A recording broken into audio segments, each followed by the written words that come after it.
All right, guys. A lot of stuff happened during week 6, even though it was a bye week for a lot of teams. Again, tonight's gonna be very very wide receiver heavy. But first off, we're gonna start off with talking about a couple of running backs. SC layout. Go start with Ollie Gordon. Yeah, man. I mean, it's crazy. Ollie Gordon at Oklahoma State. He's been on my radar.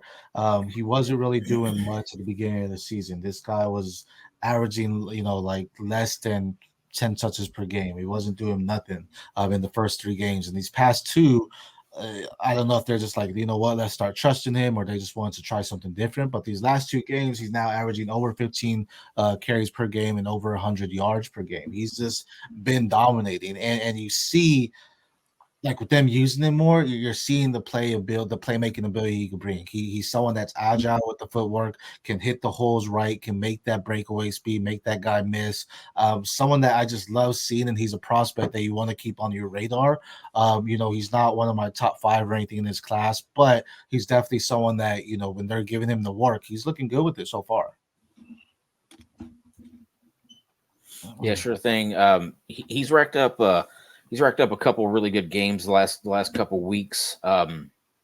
He's just a guy to kind of keep on your radar. We're not saying go out in there and pick him up in any midseason Devy pickups or nothing, but just keep him on your radar. Keep an eye on him. He's a guy who could potentially pop off. Another guy you're wanting to talk about, Woody Marks out of Mississippi State. He's kind of slowed down a little bit lately, hasn't he? Yeah, I mean he's the exact opposite of what Ollie Gordon is doing right now, right? He came out pretty hot, averaging over 20 carries per game, averaging over or just about 125 yards per game, and that was in the first 2 games. Since then, this guy less than 10 carries per game, 52 yards per game in the last 4. It's just a complete opposite image of what Ollie Gordon's been doing these past couple of weeks. Jaquavius Marks is doing the opposite and actually dropping in my rankings. For Devy aspect, I don't think he was on your roster unless it's a deep Devy. He probably was someone you had in CFF or some C2C leagues, but I mean, with the way he's someone that needs that volume, and he's just not getting it. And I think SC froze there. Yeah, with him, I think he's been banged up the past couple of weeks, so that's kind of hindered him as well. But I guess I'll finish that aspect for him. Let me go and add him back here. Yeah, he's always been more of a pass catching weapon out of the backfield. In this season, early on, they really started to try to kind of bang him a little bit more in the run game, just because they were getting used to their new offensive scheme. Seems like lately over the last couple of weeks, though, Will Rogers has been able to throw the ball a little bit more effectively. So the Jaquavius Marks usage out of the running the ball has been down quite a bit over the last couple of weeks, but his main potential is definitely as a pass catching weapon out of the backfield. Yeah. All right. Our third running back that we're wanting to talk about tonight finally popped off this past weekend. I'd actually made a comment on X on Saturday during your Twitter thread saying that or your X thread, whatever we're wanting to call it now, saying that Trey Benson was going to have a big week, and by God, he did. Yeah, solid 200 yards. Yeah, he was really really good. Had that real long 85-yard touchdown run. Looked explosive, looked agile. Hopefully he's starting to come around this season now. After such high expectations for him. What do y'all think of Trey Benson on an NFL level? Like, is he someone that you can see definitely take the workload there, or is he someone where you think he's going to shine in a committee type of field? Well, I think he's a 3-down back. I don't think he's a high end 3-down back, but I think he's a 3-down back. You know, he's probably more of a middle tier running back 2. Whenever he hits the field, I don't see him being an RB1 in terms of fantasy, but he could definitely be a mid to bottom tier RB2. I think with him, I think his ceiling is like a kind of like what Madison is doing right now for the Vikings. I'm probably more lower on him than everyone else. I'm concerned about the medicals. That he had a pretty bad ACL, so I'm concerned about that. I just have question marks on him. So I think for me, his ceiling is Madison. That's fair. Yeah, that's fair. I was going to say kind of Miles Sanders ish. Which that's kind of that mid to low tier kind of RB2, kind of top 24 to 25 running back in the league. Yeah, I think his ceiling is like RB15, and that's off a good year. But I think he's more in between your 20-30 range. Yeah, absolutely. All right, like I promised, guys, tonight we're going to really do a wide receiver heavy show. Actually, prior to getting into that, we have our question of the day, SC. Let's go and jump into that. Yeah, I mean, so there were a lot of upsets this week, in the top 25. And so I was asking what team do we want to talk about the most? And people said Miami, So I don't know if y'all caught the end of the game there, but it was definitely just bad time management and then just horrible defense on the back end. So I just want, what are y'all thoughts on that Miami game? Yeah, Mario Cristobal completely screwed that up. All he had to do was take a knee and it was over. Yeah, I don't get why he did that. Yeah, that is malpractice there. You don't do that because that was worst case scenario what happened, and that's what they are trying to protect against at the end of games. That's why you take a knee there and you walk off the field and you're done. But instead, he hands the ball off to his running back, who you're thinking is just going to, be able to take it up the middle and fall down. But again, worst case scenario, he coughs it up. A couple plays later, the defense completely forgot how to play on the back end, and you give up a 44-yard touchdown to end the game. I mean, that's something where he can lose the team over. So if I'm betting, I'm definitely betting against him this week, because if you're a player on that team and you're busting your ass off and then you essentially won the game and then he does that and then that fumble happens and then a couple plays later just a walk off, like you essentially just lost the team right there with that call to a really bad Georgia Tech team at home. And so that was a big loss. Not only was it a really bad Georgia Tech team, but they were striding, right? They were on the roll. They were undefeated at that time. Now you lost that first game to an unranked team.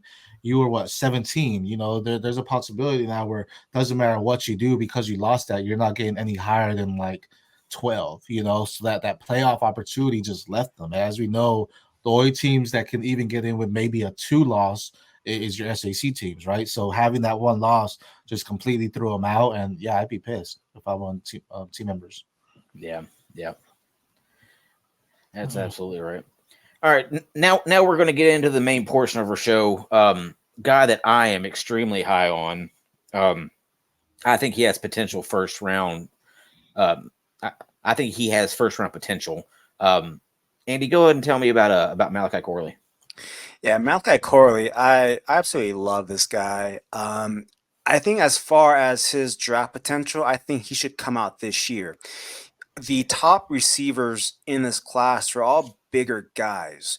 So if you're a GM and you're wanting a slot bill type of a receiver, it's essentially Igbuka, Corley, Roman Wilson, and then further down the line you have Jamari Thrash. So if he declares this year and a GM is needing a slot type of receiver, he can climb up the draft ranks and be that late day one guy. He does great after the catch. He just is an explosive receiver. I don't need to see any more from him. He is an NFL wide receiver, and I think NFL teams are going to fall in love with this guy. Yeah, to me, he's Luther Burden without the hype. Very similar type of players. You get the ball in their hands in space, and they're going to do some special things with it.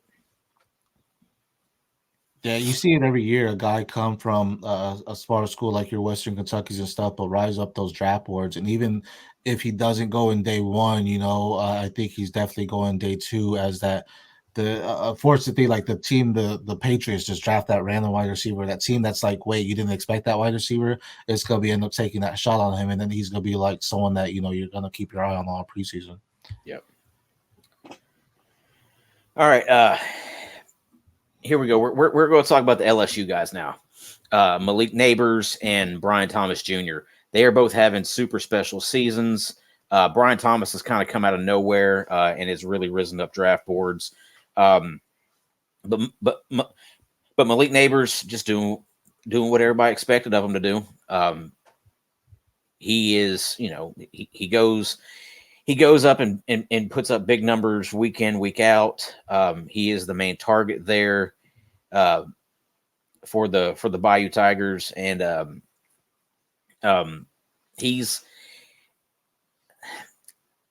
I personally don't have him in my top 5 for this draft class. But this draft class is extremely loaded, and I think that there's 12 to 15 guys in this potentially in this draft class, if they all come out, who could be really, really good at that next level. Yeah, for Neighbors, he's always been my wide receiver too. This draft class feels like a Baskin Robbins. It's like, what flavor do you want? And so that's going to be the key right there. It's like, does it take away Marvin Harrison? Does a GM want an explosive receiver? Do they want a tall go and get like a Keon Coleman? Do they want an all around guy like Malik Neighbors? Do they want like just the guy that we were talking about, Corley? This receiving class coming up, there's so much like variety, but they're all bigger type guys. And the reason why Malik Neighbors has always been my wide receiver too is he just does everything right. He has these intangibles. He does all these little things correctly, and he has what NFL teams are looking for. The one question that I had for him coming into this season is he's only had 7 touchdowns his entire career at LSU. This year already he has 6. So he's answered all the questions that I've ever had about him, and that's why he's always been my wide receiver too. Yeah. See, he's my wide receiver 7 in this class. Mainly just because you have a variety, is like you said, it's Baskin Robbins. Which type of ice cream do you want? It's a massive variety out there. And Neighbors could go anywhere from 2 to 8 or 9, and it's really that deep. Especially with the emergence of guys like Brian Thomas Jr., his teammate, like Keon Coleman, like Xavier Legette, just big time guys who have really big potential, that are starting to show it. And then if a GM wants speed, that's Xavier Worthy. So there's just so many options out there. Yep, that's exactly right. Let's see. I think we're getting SC back on here now. Sorry about that, guys. That's all good, bud. That's all good. We were kind of talking about this potential draft class of wide receivers and how a guy like Neighbors could go, wide receiver 2, or he could be, wide receiver 7, 8, 9. Just how it's just extremely deep with the emergence of some of these guys who have kind of come out of nowhere, like a Xavier Legette, Brian Thomas Jr., Keon Coleman. those types of guys. I personally have Neighbors as my wide receiver 7 in this class, but that whole group, 2 to 8 or 9 are really kind of just right there together. Yeah, I mean, I agree with that 100%. I think it's more so the more curious thing will be which wide receiver slips, right? Because there's a lot of first round talent here. So who's gonna be one that slips, and then does that person become the sleeper because they slipped? Like, are you still gonna take that chance on him because he was in the first or high second, you went in the third round? Because there's a lot of guys there that not everyone's going in that first round. I think out of these guys, we can say there's 10, 12 of them that could have that first round possibility, but I think in reality only 4 or 5 of them go. And then so it's gonna be okay. Who takes that opportunity for them to get there? Malik Neighbors is someone, he brings that physicality to the field. He's someone that can get at the high point, and he has some good playmaking abilities. So definitely an asset to any team that drafts him. But it's also gonna be like, is the team that drafts him looking to get that alpha, and is that gonna be the role that decides him? Can he go on there and be your wide receiver 2, knowing there's a solid number 1 there already? Well, that's a very good point. It's when it comes to wide receivers, it's kind of about your team need, right? If you don't need a slot receiver because you already have a really good one, you're not going to go draft a slot receiver. Mm-hmm. If you want a boundary guy, then you're going to go to boundary guy. Whereas some teams may want that slot guy, so they're going to go try to get a Malachi Corley. They're going to go try to get, like you said, you got to make a Buka there. I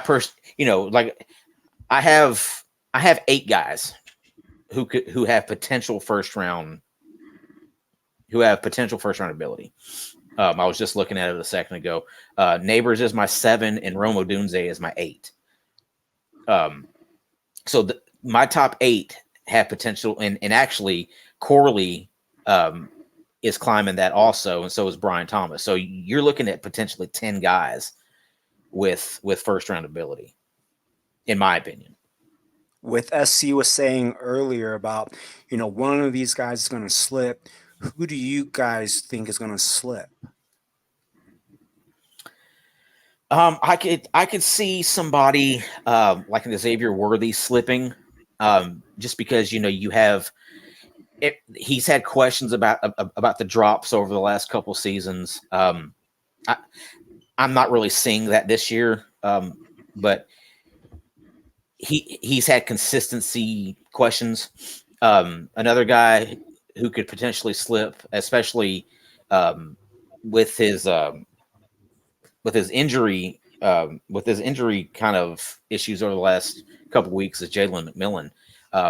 Is he going to be healthy? Because once you get those nagging injuries, they don't really go away until you get off of that injured area. So is he going to be able to come back and be full strength the rest of the season, and then be full strength in the off season if there's potential surgery that needs to be had?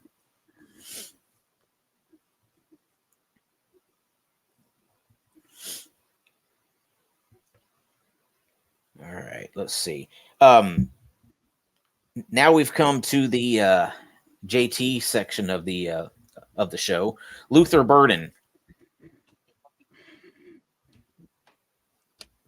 JT, go ahead and spill your guts on this guy. Yeah, I know. I feel like I talk about Luther Burden all the time, obviously, but we had a chance going against LSU, a big game, going up against Malik Neighbors. Both those guys balled out big time. Had a great game. Burden looked fantastic once again. Leads the nation in receiving yards. So he's the guy. Again, came out huge recruit. Everybody was kind of on him. Didn't necessarily have the biggest freshman year. They also didn't play very well. They didn't have a great quarterback play. But man, Brady Cook has looked solid. And that's all it's taken for Luther Burden to kind of just blow up. He's showing you everything lately. He's taking runs. He's getting the screen passes and getting yak yards on them. He's been doing a lot of that, but he's actually been able to go deep now. They've shown him some deep routes where he's burned guys, where he's got the ball across the middle on slants, and he's actually just been able to take it to the house. So he's shown a lot to me this year of the stuff that we were all kind of like going, love the talent, love the ability, but can he do everything? Can he do all the stuff you need him to do at the NFL level? He's starting to show that to me. He has looked absolutely phenomenal this year. He's doing everything I thought, he could do, and he's doing more of it. This is what I thought maybe peak Luther Burden would be, and he's doing this as his first half of his sophomore year in school as a true sophomore. So I just think the sky's the limit of where he's going. He has just really impressed me. I loved what he's done. He guys is a super big competitor. I mean, he's one of those guys everybody was telling to transfer. Don't stay at Missouri. They're going to ruin your draft stock. And he stayed, and he's just been an absolute stud. It's just been super impressive. Anybody that hasn't got the chance to watch him this year, jump on and look at some highlights. He has just done everything you could ask of a wide receiver. And it's just, for me as a Missouri fan, I'm just super excited about it. Hopefully, get another year of him in college. But man, if I was worried about his Devy, where he stood in Devy ranks coming into the year, I think all those worries are gone for me now. I just think that he's a top of the line guy. Yeah, you're really looking at first half of the first round of the NFL draft in 2025 for him. I think so. He's probably at least top 2, maybe top 3, right around that area in terms of wide receivers in the 2025 class. You got him. The 3 you're really looking at as far as competing to be wide receiver 1 in 2025 are Burden, and then Evan Stewart out of A&M, and Tet McMillan out of Arizona, who we're about to talk about now. I kind of want to combine these two together, Tet McMillan and Jacob Cowing for Arizona. What do you guys see out of these two?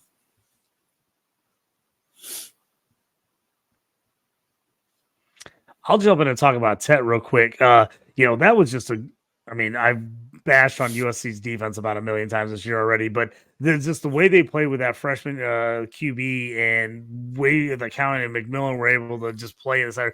They just were doing whatever they wanted to in that game against USC. McMillan looked phenomenal. They go in big plays to him. He's behind a few other guys for me as far as I think developmentally he needs to grow. He's got great size. I mean, that's something you can't teach. I mean, the height on him, 6'4", he's about 210. To me, he looks great there. He's an exciting prospect. I feel like he's kind of where I thought Luther was last year, where I'm like, I really like the ability. I like everything I've seen in him. I just need him to show it all. I think he has now. I think Tet's that next guy there. That I think he has that ability to be that other first round wide receiver in that group in 2 years. And it's now we're just waiting to see him. He's starting to do it. You're starting to see some big games. And I think he's another guy, especially being out there in Arizona.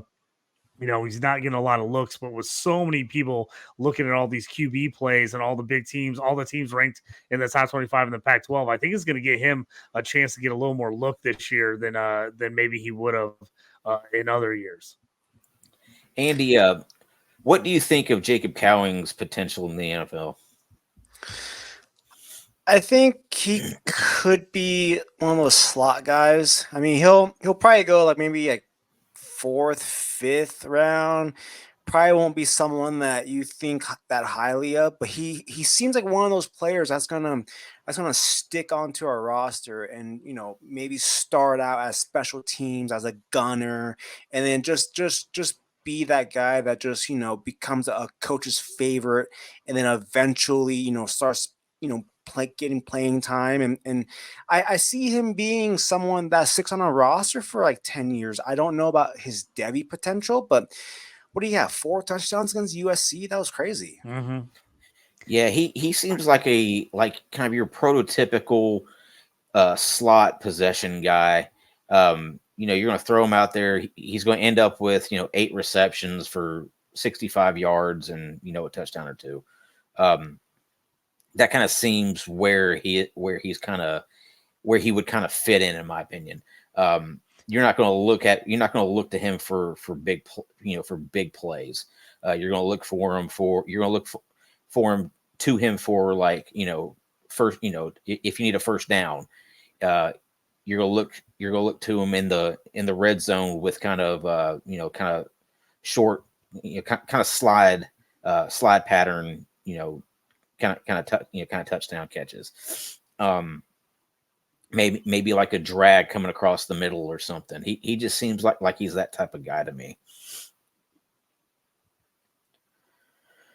All right. Yeah, I feel like now, he could be like a Hunter Renfro type of guy. Like if he finds the right team and gets in the right spot, I feel like he could be that Hunter Renfro of your team where the guy's just getting first downs. He's just making the plays you need him, like doing all the scrapping, and then he gets you touchdowns, and then he does stick on a roster for a decade, and he does give some fantasy potential. So I totally agree with Andy. I feel like that seems like his profile, 4th, 5th round guy. But if you get on a team that really likes him, then they have a good spot where he can be used. I definitely think he's a guy that could stick around and be an asset in the real NFL and in fantasy over his career. Yeah, I mean, it's like you said, he's a Hunter Renfro type. Wes Welker and Julian Edelman made a career out of doing stuff like that. So I could definitely see Jacob Cowling sticking around the NFL doing in that type of role.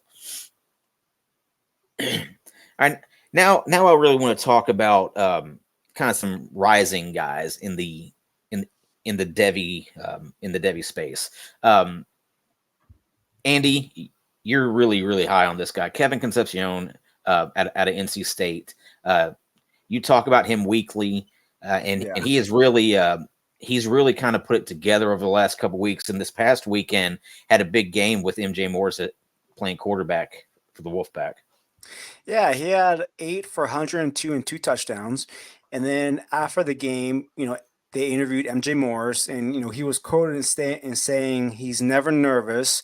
He knows exactly what he's doing. He knows how to get open. And when I watched his tape in high school, those were the exact same things that I said. And now he's going to be the primary target for 2 quarterbacks now. And as a true freshman, I don't think people know how hard that is to do. And so I think he is someone that is a viable starter in C2C leagues. Like I'm starting him because of some bye week guys, but he's got that Devy potential. And there's people out there that still don't know. And now is the time to get him while you can. Yeah. I've been picking him up in several C2C leagues over the last couple weeks. And almost for free. Him and Tyler Brown out of Clemson, both true freshmen, have really kind of opened people's eyes, especially as of late, to the point where this past week I put a big bid on Concepcion in order to win him. I think I got him for like $62 Nice. on a free agent waiver bid, just because I felt the need to go out and put that type of my fab budget on him, just because, I mean, at this point in the season, the free agent board is kind of a barren wasteland. And I was really surprised when I was going through it and I saw his name on there. I was like, how is he not owned yet? Yeah. All right. A couple more rising guys. Brendan Rice out of Southern Cal.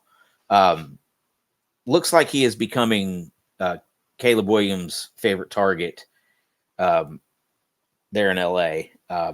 And he's got a great pedigree, obviously. His father is the greatest wide receiver of all time, Jerry Rice.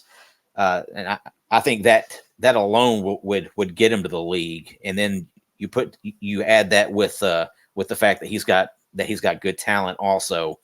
I think you're looking at possibly a 3rd round grade on this guy. Yeah, I like him. I like what I've seen out of him at USC. They've kind of been waiting for somebody since Jordan Addison left last year to be the guy.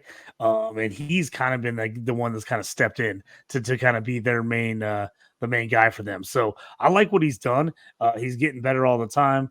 He's obviously going to have eyes on him all year with Caleb Williams being his QB and people looking at tape of him. So he's going to get that opportunity where coaching staffs maybe go to look at Caleb Williams on tape and they see Brandon Rice and they're like, "Ooh, maybe we should take a longer look at this guy." So I think that's only can help him as far as NFL draft circles go. And again, I said the name of Jerry Rice is gonna carry weight, and so people are gonna look at him there too. So he's definitely a guy that I think is gonna get a legit shot. How high will he go in the draft? That's going to be interesting to see, just kind of combine what he does, that kind of stuff in the rest of the year with USC. But he feels like he could be, he's a guy that could be a third rounder, depending on what happens. He could be, maybe sneak into there. So, but he's going to get a shot. So I have no problem grabbing him, especially if he's out there. No, somebody hasn't taken him yet in your C2C or CFF. He's definitely a guy that's worth picking up. Well, does he seem to have a little bit of Micah Pittman in him? Because in my view, that's kind of what I see. That he's that USC guy. Is the kind of now kind of blowing up in his final season there, and really going into his final season, Micah Pittman wasn't really all that well thought of. And he kind of really stepped into that role his last year there. I kind of see a little bit of Micah Pittman in Brandon Rice's game. Yeah, I kind of see that. I think he's a little bit of a lesser talent. I have a 3rd to 4th round grade on him, but I think he'll get a shot. All right, here we got a couple more guys. Guy that I've kind of been higher and higher on is Jamari Thrash for Louisville. Speedster, got decent enough size, 6'1", 185. Going to play that, is really going to kind of be that slot guy for you, but it's going to be one of the burner type of slot guys. He's not really going to be a possession type guy. He's going to be a guy that you put in the slot, and he's just going to be a mismatch because he's so fast. Yeah, I like Thrash a lot. I like what I've seen him out of this year. And again, some of these guys are fast guys are just a little bit smaller. Some of the success of these guys the last couple of years in the NFL, I think, just bodes well for these guys. I think they've seen like, okay, hey, the guy doesn't have to be the biggest, strongest guy in the world. If he's got ability and he's fast, we can figure out ways to use him. I think that helps out with Thrash. I think he's a guy that's going to get a shot because of speed. And there's a bunch of guys the last couple of years, look at like a Tutu Atwell, a guy, went there to school. Like people were like, there's no way this guy will ever do anything in the NFL. He's just too small. He's too small. Well, and he has a bust out season this year. I think, anytime you see that kind of stuff, it helps. And Louisville hasn't had the best quarterback play this year. They really haven't. Like Plummer's been very average at best for Louisville so far. It's really been Thrash in the running game that's kind of carried them. So I think that helps him too, is just the fact that it's not like he's playing with like the top end, quarterback in the country. He's still looking pretty well, even with, average play. Yeah, I think he's someone that can easily be the 2nd or 3rd slot type of a receiver and go off the board. And he might go off early. It just depends on, like what GMs are liking as far as that particular role. With him, yeah, it's just speed, and that's gonna have him rise up the boards. He can return kicks, he can do all these different things, and one thing that you can't teach is speed. And so he's gonna get a shot, and he could easily be, early 3rd round guy. Yeah, I could definitely see that. Where do you guys stand on somebody like Jeremiah Hunter out of Cal? Me personally, I have him as my number 15 guy in this class, in this potential class. Obviously, he has another year of eligibility, but if he were to come out, I have him as number 15 right now.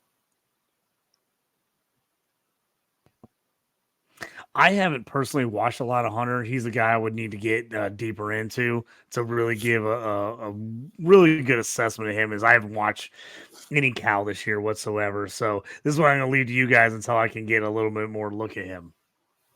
His quarterback play has really hurt him. I think expectations were a lot higher once J. Michael Sertivant transferred out, but his quarterbacking has really hindered him. When he does have the opportunity, he's making the most of it. It's just he just doesn't get the opportunity. I'm actually going to be going to the USC and Cal game in a few weeks, so I'll get to see that game up close. So I would like to see more. It's just they don't have a quarterback. Yeah, that's kind of the issue. They're working on their third string quarterback right now, so it's really difficult to get him the ball for some reason. Mainly because he's really their only weapon as far as a pass catching guy. Also, which that makes it a lot more difficult. Before we get into any more guys, we do have a question coming in, and this is actually from SC, who's having some internet issues. So that's the reason why he's not with us right now. He says, "What do y'all think about Jalil Farouk out of Oklahoma? He had a big game this past weekend against Texas. I'm really not sure what to think about him, honestly. He's another one of those guys, very, very inconsistent. I like the skill set. I just don't really know where to slot him right now."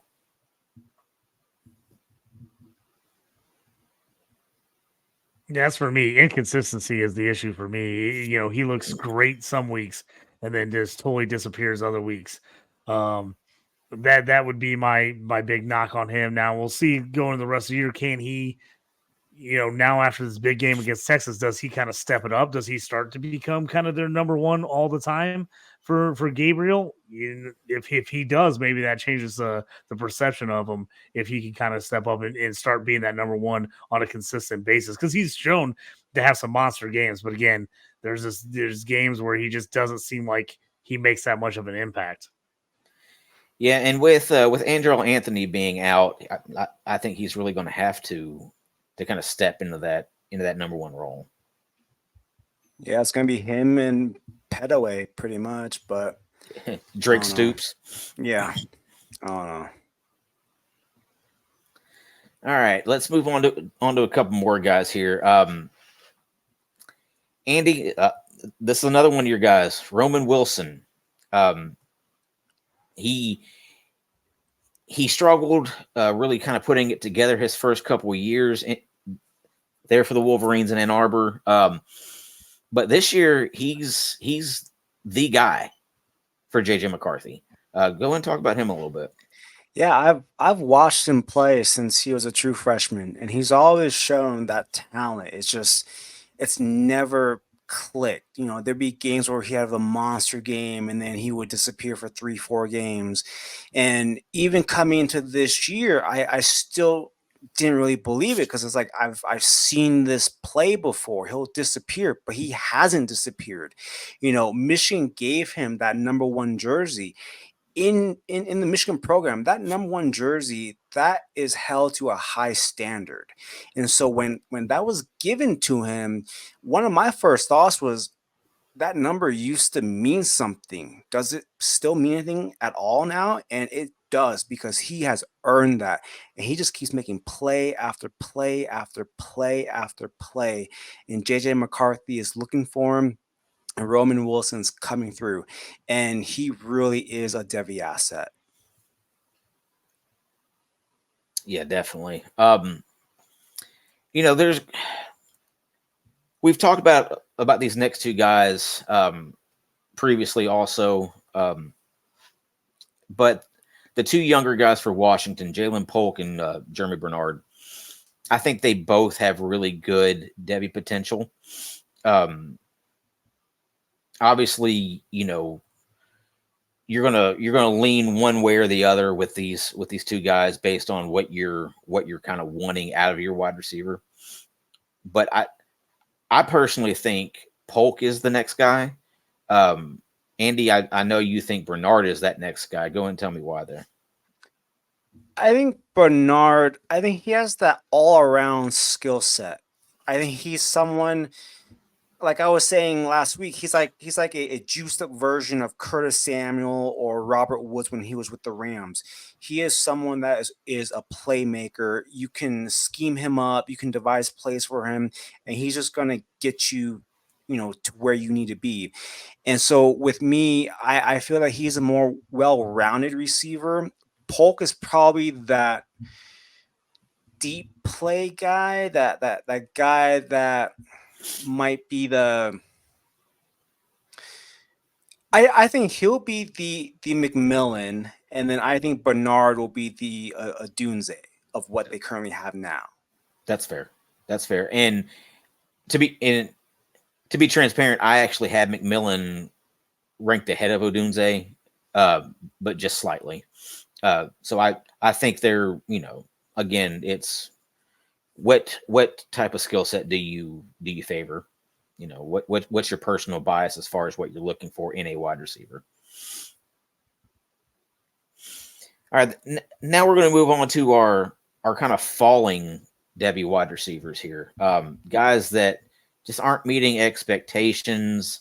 We're not getting what we want out of them, whether that be them being buried on the depth chart or their offense just not being able to get them the ball, or what we see as potential coaching issues. The first guy I have listed here is Adam Randall for Clemson. He has kind of steadily been falling down my rankings, mainly because he's almost non-existent in their offense. I think he has talent. I'm going to say that this is a lot of a Cade Klubnik and Dabo Sweeney issue, with them just not being able to scheme up getting him the ball properly. They've been able to get the ball to Tyler Brown. They're true freshmen. They've been able to get the ball to Bo Collins on occasion. But outside of that offense has not looked good, and Adam Randall has really suffered because of it.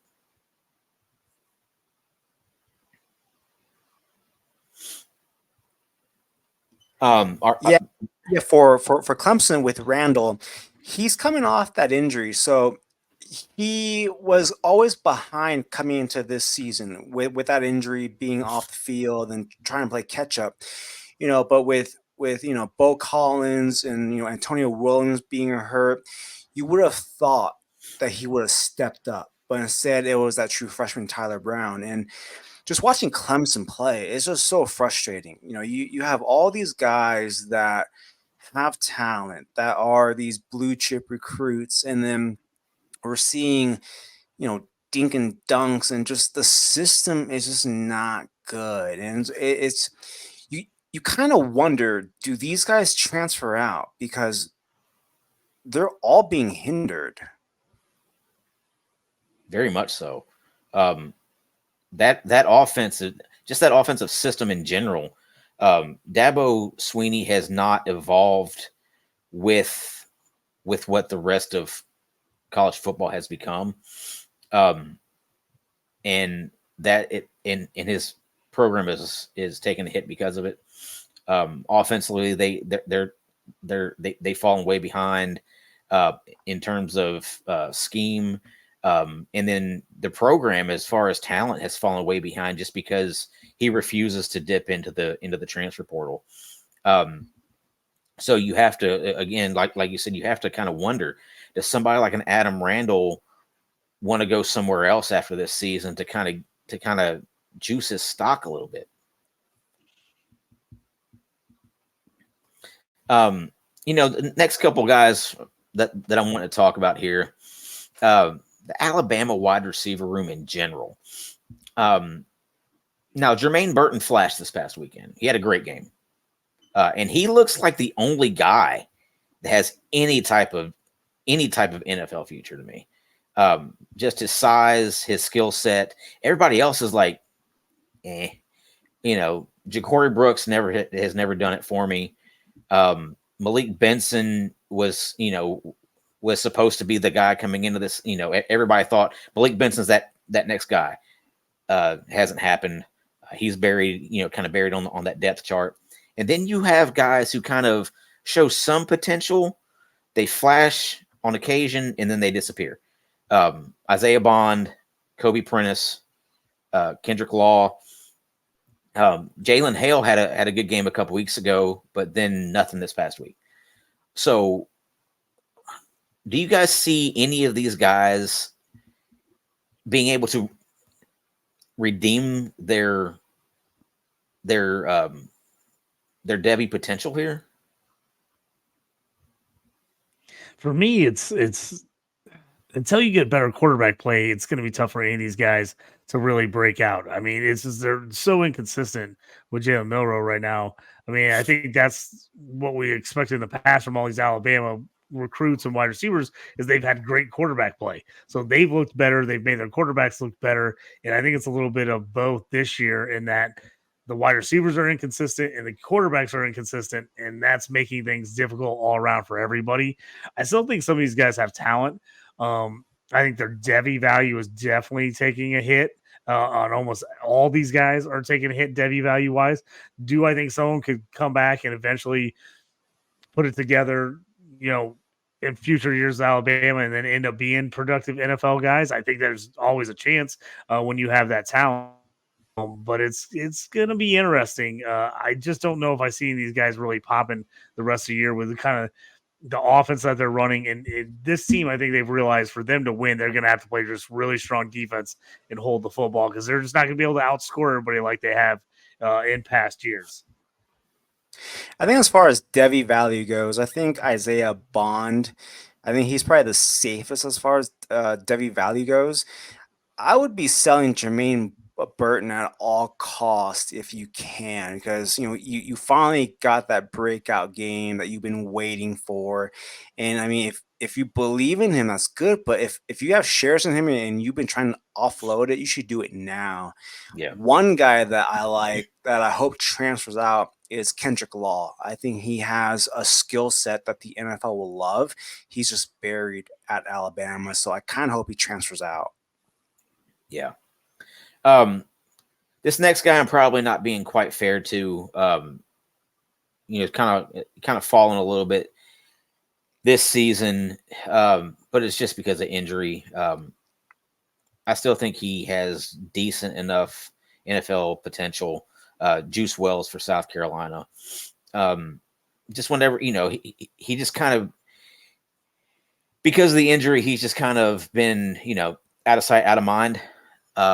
So I've just seen, quite a few guys leapfrog him in the pecking order. One of the guys mainly being his teammate, Xavier Legette. The more I see of him, the more I'm like, well, that guy's better than Juice Wells. And Juice Wells is good, but the more I see of some of these guys, I'm like, well, that guy's better. So he's kind of taking, a little bit of a drop because of that.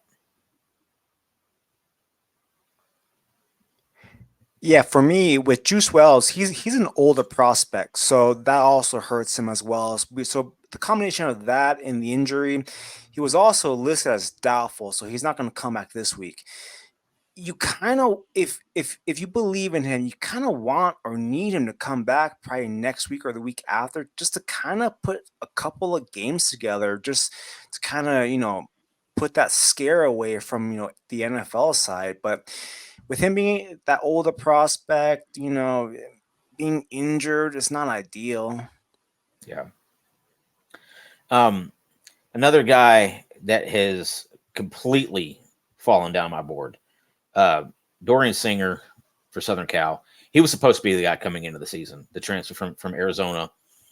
He was supposed to be the guy that was going to have a huge season with Caleb Williams, and that hasn't been the case. He's almost been an afterthought there, to the point where you're looking at guys like Taj Washington who have been more productive than he has. Mario Mario Williams. Mario Williams. Yeah, I was yeah. blanking on the name there. Mario Williams been more productive. Dorian Singer just kind of seems like he's the fourth option there, and that's not good. Whenever you're looking at hey, this guy has NFL potential. Well, not if you're the fourth option and you were supposed to be the guy coming into the season. For me, Dorian Singer is the perfect example of when transferring goes wrong. Like he transferred to USC thinking he was going to be the guy, going to be the man, and all of a sudden he's like, "Oh, maybe I'm not as good as I thought I was." I mean, you're looking at a guy who had 66 catches for 1,100 yards and 6 touchdowns last year for Arizona. He's sitting at halfway through the season, 12 catches, 157 yards, and 3 touchdowns. 12 catches. I mean, that's the was not good. I mean, that if you can't stand out with Caleb Williams as your QB, I had that on the other side where Rice has looked good, and I think he's going to get more of a look. I think that looks worse for Singer. I think teams looking like, man, you couldn't make any of your, you couldn't do anything with a reigning Heisman Trophy candidate. Like, I mean, I just think Singer, he really screwed up here. The 2 Arizona guys he left, they look way better than him. Cowan looks way better than him. Tad McMillan looks way better than him. I'm out on Singer. At this point, I don't even know if Singer gets drafted. He's fallen way down my board. I don't see how NFL teams are looking at him after seeing what happened here at USC, where they don't. It's not like he came into a group where it was like, oh, this group's absolutely loaded. It's not Ohio State. It's not like he transferred to Ohio State and was like, oh, well, they've got 10 5-star wide. To me, Singer he's fallen off my board completely. Unless something drastically changes down the end of the season, I just don't see how he's going to be Devy relevant whatsoever. Yeah, and I was kind of being generous saying he's their fourth option. He's more probably like their fifth option because Zachariah Branch is also there ahead of him, who is amazing, by the way. Yeah, I was never a technically he's believer like in fifth in Singer. catches. Yeah, with Singer, I was never a believer in him for just a couple of reasons. He was a walk-on at Arizona. He couldn't even get a scholarship to begin with.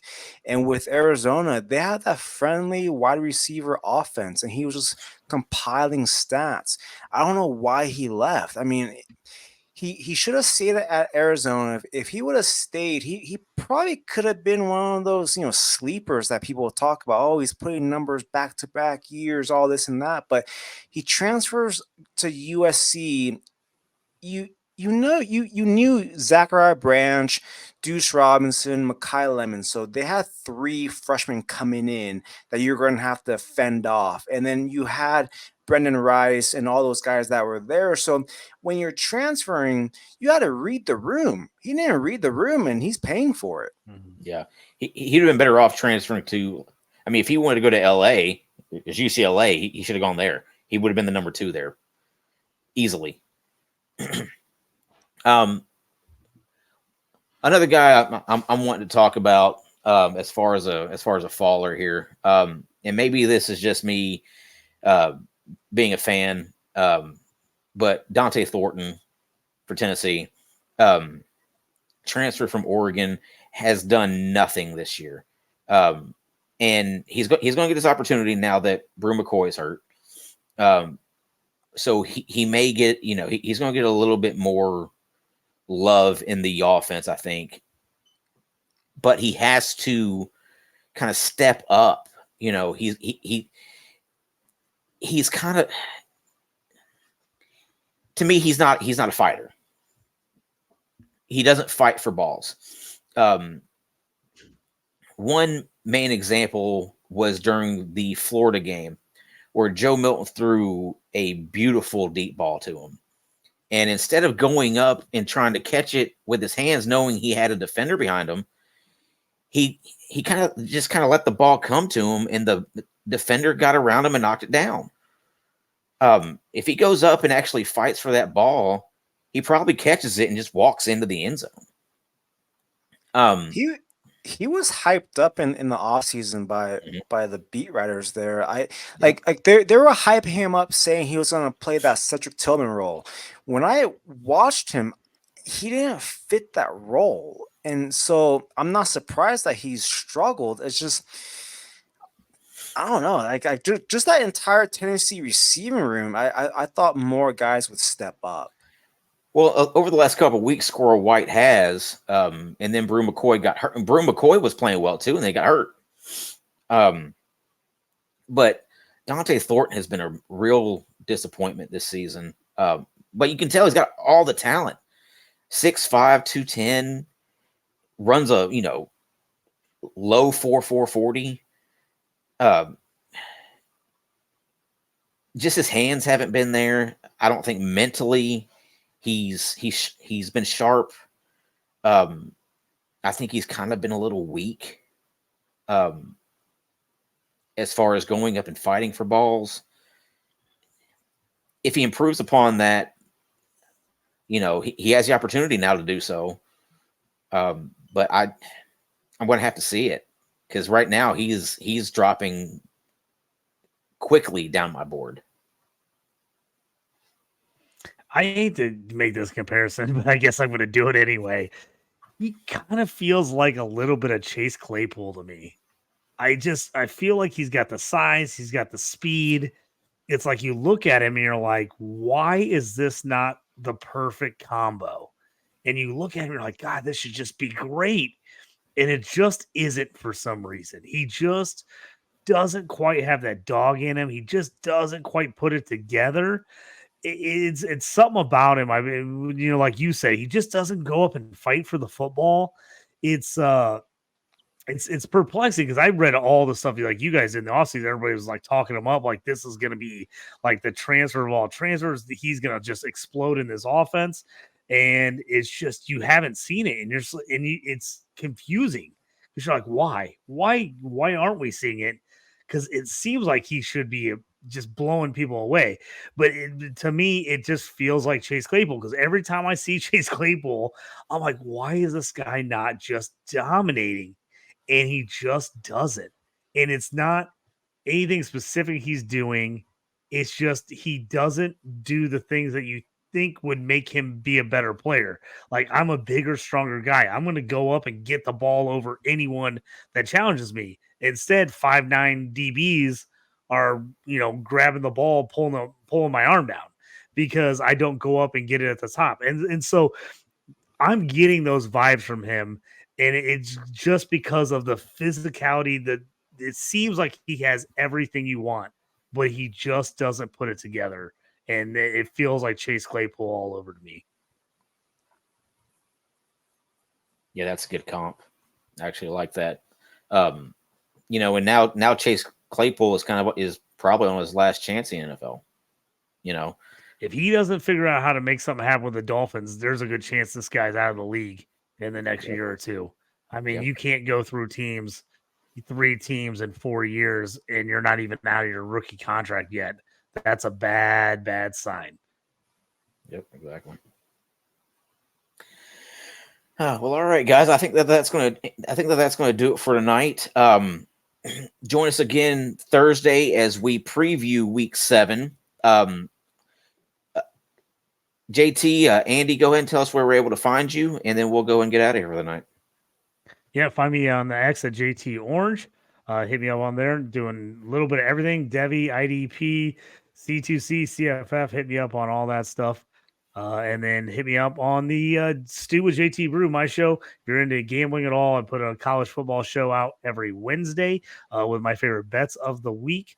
I also do a little hockey action if you're into that. Season kicked off tonight. So if you like hockey, jump in and check that out. And then I usually put out some of my favorite JT Parlay picks of the day out on the Dynasty Pros YouTube channel, and then also on my X page. You can find me at Andy_fam1.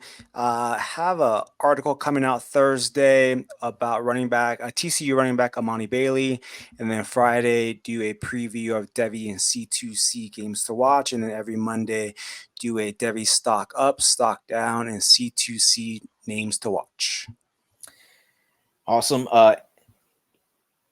You're able to find me on X at Dynasty Pros Tom. Do a lot of editing for DynastyProsFootball.com. And obviously we have the Dynasty Pros Devy Show we do every Tuesday and Thursday night.